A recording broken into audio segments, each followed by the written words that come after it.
restaurant na ito, ay gusto, dudumugin ito. Maniwala ka.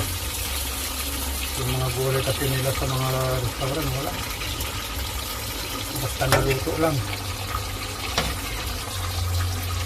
So, itsura na ito, nako.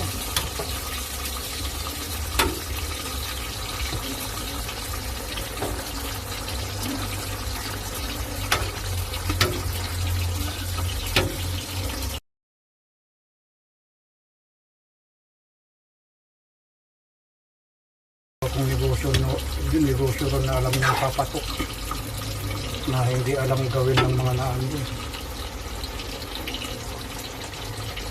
Tapos malapit lang sa palengke.